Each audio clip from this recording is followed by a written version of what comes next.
नमस्कार, आदाब, सत श्री अकाल। लाइव नेशन 7 में आपका स्वागत है। मैं शादाब मलिक। अगर अभी तक आप लोगों ने हमारे चैनल को सब्सक्राइब नहीं किया है तो ज़रूर सब्सक्राइब कर लें।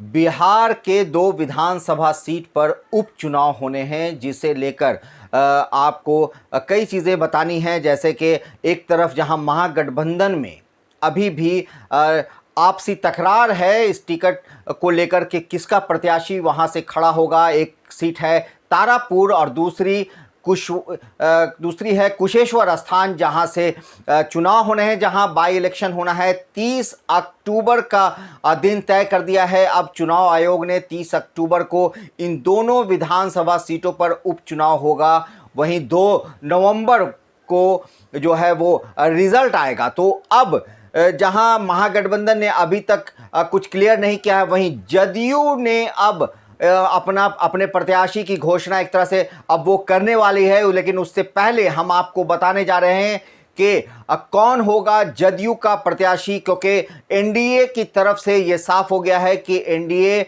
अब जदयू को ही वहां से टिकट देगा। कि जैसा कि आपको पता है कि ये दोनों सीटें जो खाली हुई हैं वो जदयू कोटे के ही दोनों विधायक थे। जहां कुशेश्वर स्थान में शशि भूषण हजारी थे, जिनकी आकस्मिक मृत्यु हो गई। वहीं तारापुर विधानसभा से मेवालाल चौधरी विधायक थे, जो बाद में शिक्षा मंत्री भी बने, लेकिन एक ही दिन के बाद उन्हें हटना पड़ा था, बाद में उनकी मृत्यु हो गई। तो ये दोनों सीटें जदयू के कोटे की थी एनडीए की तरफ से, और अब एनडीए में साफ है कि ये दोनों सीटों पर जदयू के ही प्रत्याशी लड़ेंगे।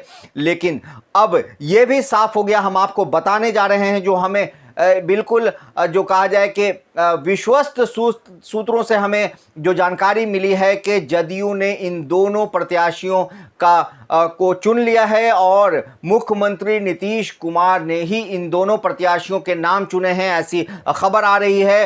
ये जो दोनों सीटें हैं अब, और 4 बजे शाम को जदयू की तरफ से, या कहीं एक तरह से एनडीए एक निजी होटल में ये अनाउंसमेंट एक प्रेस कॉन्फ्रेंस के जरिए भी करने जा रहा है कि एनडीए के कौन प्रत्याशी होंगे। मगर ये हम आपको इन दोनों के नाम बता रहे हैं। जहां कुशेश्वर स्थान से जो विधायक थे जदयू के शशि भूषण हजारी, उनकी मृत्यु के बाद उनके बेटे अमन हजारी का ही चयन किया गया है। अमन हजारी को ही जदयू का प्रत्याशी बनाया गया है कुशेश्वर स्थान से, यानी कि कुशेश्वर स्थान जदयू के प्रत्याशी होंगे अमन हजारी, जो कि वहां के दिवंगत शशि भूषण हजारी के बेटा हैं। वहीं जहां बात करें तारापुर विधानसभा सीट की, तो तारापुर विधानसभा सीट से मेवालाल चौधरी जीते थे,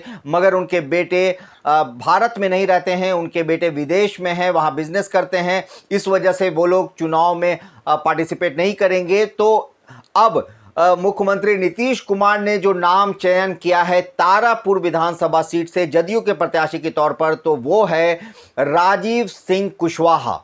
राजीव सिंह कुशवाहा तारापुर से प्रत्याशी होंगे जदयू के, यानी कि एनडीए के प्रत्याशी होंगे। और वहीं अभी अगर हम बात करें कांग्रेस की, तो कांग्रेस अपने इस बात पर एक तरह से कहा जाए तो अड़ी है कि जो कुशेश्वर स्थान है वो परंपरागत सीट है कांग्रेस की, और वहां से कांग्रेस चाह रही है कि कांग्रेस के प्रत्याशी वहां से चुनाव लड़े। मगर राजद दोनों सीटों पर चुनाव लड़ने के मूड में है, और इसी बात को लेकर अभी यह साफ नहीं हो पाया है कि महागठबंधन किसको अपना प्रत्याशी बनाएगा, या फिर कौन प्रत्याशी किसकी तरफ से कहां से चुनाव लड़ेगा। क्योंकि तारापुर में तो ऐसा माना जा रहा है कि तारापुर से तो राजद चुनाव लड़ेगा ही, मगर जो कुशेश्वर स्थान है वहां कांग्रेस और राजद के बीच में अभी एक तरह से खटपट चल रही है। मगर जदयू का प्रत्याशी हमने आपको बता दिया है। जो प्रेस कॉन्फ्रेंस आज ही होना है उसमें जदयू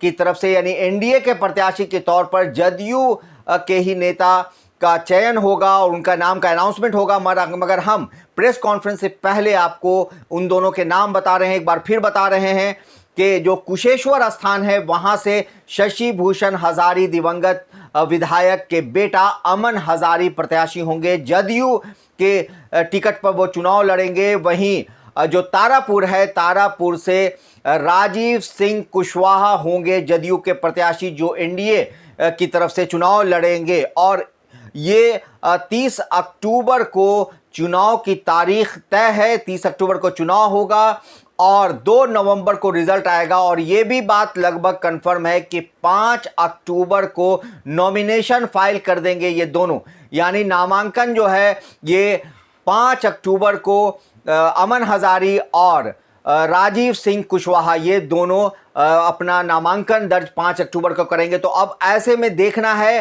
क्योंकि ये एक तरह से देखा जाए तो महागठबंधन और एनडीए के बीच में एक ये भी लड़ाई है, क्योंकि जदयू का ये दोनों सीट जदयू जीत चुका था और अब जब महागठबंधन को फिर ये मौका उपचुनाव के जरिए दोनों को मिल रहा है, तो ऐसे में महागठबंधन चाहेगा कि ये दोनों सीटें महागठबंधन के पास आए। वहीं जदयू हर हाल में और एनडीए हर हाल में ये चाहेंगे कि ये दोनों सीटें उनके पास बनी रहे, ताकि उनके विधायक जो हैं वो नंबर ऑफ विधायक जो है वो उनके साथ रहे।